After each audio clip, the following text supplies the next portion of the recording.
Hey guys, welcome back to my channel. In today's video, I'll show you how to use Claude in VS Code for AI-powered coding. First, open Visual Studio Code and go to the Extensions tab on the left side.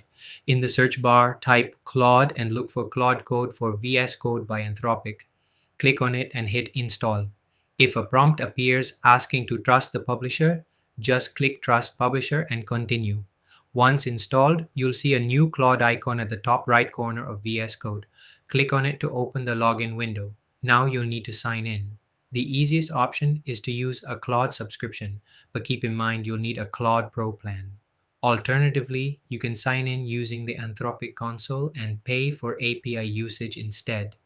Choose your preferred method, then select your Google account and click Authorize to grant access.